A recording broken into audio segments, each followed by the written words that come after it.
ಇವತ್ತಿನ ವ್ಯವಸ್ಥೆಯಲ್ಲಿ ಈ 2,000 ರೂಪಾಯಿ ಕೊಡೋದಾಗ್ಲಿ, ಕರೆಂಟ್ ಬಿಲ್ ಕಟ್ಟದೇ ಇರೋದಾಗ್ಲಿ, ಹೆಣ್ಣು ಮಕ್ಕಳು ಬಸ್ಸಲ್ಲಿ ಅವರಿಗೆ ಒಂದು ಸಂಸಾರಕ್ಕೆ ಹೆಲ್ಪ್ ಆಗ್ತಾ ಇದೆ. ಒಂದು ಸಂಸಾರಕ್ಕೆ ಒಂದು ತಿಂಗಳಿಗೆ 5,000ದಿಂದ 7,000 ಇವತ್ತು ಹಣ ನೇರವಾಗಿ ಸರ್ಕಾರದಿಂದ ಹೋಗ್ತಾನೆ. ಯಾಕೆ ಇದನ್ನು ಹೇಳ್ತೀನಿ ಅಂದರೆ, ನನ್ನ ತಂದೆ ಬಂಗಾರಪ್ಪಾಜಿಯವ್ರು ನಾನು ನೆನೆಸ್ಕೊಳ್ತಾ ಇದ್ದೀನಿ. ಇಲ್ಲಿ ಬಂಗಾರಪ್ಪಾಜಿಯವ್ರು ಏನು ಮಾಡಿದಂದ್ರೆ, ಇದೇ ಥರ ಲೇಬರ್ಸು ಮಕ್ಕಳೆಲ್ಲ ಏನು ಮಾಡ್ತಾರೆ, 30 ವರ್ಷದ ಹಿಂದೆ ಕೂಲಿ ಮಾಡೋರೇ ಜಾಸ್ತಿ ನಮ್ಮ ರಾಜ್ಯದಲ್ಲಿ, ನಮ್ಮ ದೇಶದಲ್ಲಿ. ಗಂಡ ಹೆಂಡತಿ ಕೆಲಸ ಮಾಡೋರು ಮಕ್ಕಳನ್ನ ಎಲ್ಲಿ ಕರ್ಕೊಂಡು ಹೋಗ್ತಾ ಇದ್ರು, ಒಂದು ಸೀರೆ ಮೇಲೆ ಉಯ್ಯಾಲೆ ಥರ ಮಾಡಿ ಮಗುನಲ್ಲಿ ಬಿಟ್ಟು ಇವ್ರು ಗಂಡ ಹೆಂಡತಿ ಕೆಲಸ ಮಾಡೋರು. ನೀವು ನೋಡಿದ್ದೀರಿ. ಅದಾದ್ಮೇಲೆ ಸ್ವಲ್ಪ ದೊಡ್ಡವರು ಒಂದು ಕೆಲಸಕ್ಕೆ ಅವ್ರನ್ನೂ ಕೆಲಸಕ್ಕೆ ಹಾಕ್ಕೊಳ್ಳೋರು. ಇವತ್ತು ಬದಲಾವಣೆ ಆಗಿದೆ. ಮಕ್ಕಳಿಗೆ ನಾವು ಎಜುಕೇಶನ್ ಕೊಡಬೇಕು ಅನ್ನೋದು ತಂದೆ ತಾಯಿಯರಲ್ಲಿ ಬಂದಿದೆ. ಆದರೆ ವ್ಯವಸ್ಥೆಯಲ್ಲಿ ಹಿಂದೆ ಇದ್ದೀವಿ. ನಾನು ಆಸ್ ಅ ಶಿಕ್ಷಣ ಮಂತ್ರಿಯಾಗಿ 8 ತಿಂಗಳಾಗಿದೆ ಅಷ್ಟೇ ನಾನು ಈ ಇಲಾಖೆಯನ್ನು ತಗೊಂಡು. ಅದನ್ನು ಮುಂದುವರಿಸ್ತಕ್ಕಂಥ ವಿಶ್ವಾಸವನ್ನು ನಾವು ತಗೊಳ್ತೀವಿ. ಮತ್ತು ರಿವ್ಯೂ ಯಾಕೆ ಮಾಡ್ತಾ ಇದ್ದೀವಿ ಅಂದರೆ, ಮೇನ್ ಟಾರ್ಗೆಟ್ ನಮ್ಮದು ಪರ್ಸೆಂಟೇಜ್ ಆಫ್ ಸಕ್ಸಸ್, ಅಂದರೆ ಪಾಸಿಂಗ್ ಪರ್ಸೆಂಟೇಜ್ ಆಫ್ ಮಕ್ಕಳು ಗುಣಾತ್ಮಕ ಎಜುಕೇಶನ್ ಕೊಡೋದು, ಪ್ಲಸ್ ಡ್ರಾಪ್ ಔಟ್ಸ್ ಏನಾಗಿದೆ ಅದನ್ನ ಏನು ಮಾಡಿದ್ರಿ ವಾಪಸ್ ಕರ್ಕೊಂಡ್ಬರೋದಕ್ಕೆ ಅನ್ನೋದೇ ನಾನು ಮೇನ್ ಆಗಿ ನೋಡ್ತಾ ಇರೋದು.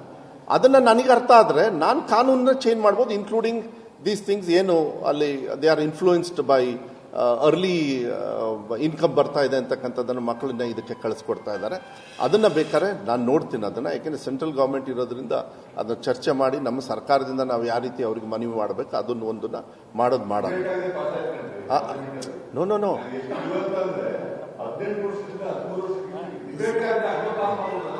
ಅದು ಬಿಜೆಪಿಯ ಸೆಂಟ್ರಲ್ ಗವರ್ಮೆಂಟ್ಗೆ ಅದು ಕೆಟ್ಟ ರೋಗ. ಅದು ಪ್ರಜಾಪ್ರಭುತ್ವದಲ್ಲಿ ಡಿಬೇಟ್ ಮಾಡದೇ ಇರತಕ್ಕಂಥ ಕಾನೂನು ಮಾಡದೆ ಇವತ್ತಿನ ಕೇಂದ್ರ ಸರ್ಕಾರಕ್ಕೆ ದೊಡ್ಡ ರೋಗ.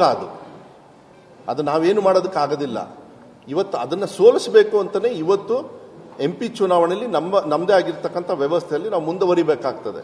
ಇಂಥ ಕಾನೂನು ಮಾಡ್ತಾರೆ ಅಂತ ಹೇಳಿ ಈಗ ನೀವು ಅದನ್ನ ಹೇಳಿರೋದ್ರಿಂದ ನಾನು ಹೆಚ್ಚು ಚರ್ಚೆ ಮಾಡೋದಕ್ಕೆ ಹೋಗೋದಿಲ್ಲ ಅದ್ರ ಬಗ್ಗೆ. ಆದರೆ ನನ್ನ ಇಲಾಖೆಯಲ್ಲಿ ಮಕ್ಕಳ ಸಂಖ್ಯೆ ಬರಬೇಕು ಜಾಸ್ತಿ, ಅದನ್ನ ಮಾಡಬೇಕು. ದಿಸ್ ವಿಲ್ ನಾಟ್ ಭಾಳ ಒಂದೇ ಇಂದನೇ ಮಕ್ಕಳು ಅಲ್ಲಿಗೆ ಹೋಗ್ತಾರೆ ಅಂತ ಹೇಳಲ್ಲ. ನಮ್ಮದು ತಪ್ಪುಗಳಿದ್ದಾವೆ. ಇನ್ಫ್ರಾಸ್ಟ್ರಕ್ಚರ್ ಚೆನ್ನಾಗಿ ಮಾಡಬೇಕು, ಟೀಚರ್ಸ್ ಚೆನ್ನಾಗಿ ಮಾಡಬೇಕು. ಅದಕ್ಕೆ ನಾನು ಇರೋದ್ರಲ್ಲೇ ಸ್ವಲ್ಪ ವ್ಯವಸ್ಥೆ ಇದೆಲ್ಲ ಇದೆಯಲ್ಲ, ಈಗ ಈವ್ನಿಂಗ್ ಕ್ಲಾಸಸ್ ಇದೆಲ್ಲ ತುಂಬ ಚೆನ್ನಾಗಿ ನಡೀತಾರೆ. ಮಾರ್ಜಿನಲ್ ಇಂಪ್ರೂವ್ಮೆಂಟ್ಸ್ ಬರ್ತಾ ಇದೆ, ಕಾಣಿಸ್ತಾ ಇದೆ. ಆ್ಯಂಡ್ ವಿ ಆರ್ ಸ್ಟಾರ್ಟಿಂಗ್ ಈ ಬಜೆಟಲ್ಲಿ ಮೋಸ್ಟ್ಲಿ ನೋಡೋಣ, ಘೋಷಣೆ ಮಾಡ್ತೇವೆ. ಈ ನೀಟ್ ಎಕ್ಸಾಮಿಗೆ ನೀವೆಲ್ಲ ಮಕ್ಕಳನ್ನ ಯಾವ್ದಾದ್ರು ಅಕಾಡೆಮಿಕ್ ಕಳಿಸಿ 2 months ಕೋಚಿಂಗ್ ಕಳಿಸ್ತೀರಲ್ಲ, ನೋ, ವಿ ಓನ್ಲಿ ನಾವೇ ಸ್ಟಾರ್ಟ್ ಮಾಡಬೇಕಂತ ಕೆಲವು ಕೇಂದ್ರಗಳಲ್ಲಿ ನಾವೇ ನೀಟ್ ಇದನ್ನು ಮಾಡಿಬಿಟ್ರೆ ಬಡ ಮಕ್ಕಳಿಗೆ ಅಲ್ಲಿ ತಗೊಂಡು ಹೈಯರ್ ಎಜುಕೇಷನ್ಗೆ ಹೋಗೋದಕ್ಕೆ ಉಪಯೋಗ ಆಗುತ್ತೆ. ಈ ಸತಿ ಬಜೆಟಲ್ಲಿ ರಿಕ್ವೆಸ್ಟ್ ಮಾಡಿದ್ದೀವಿ.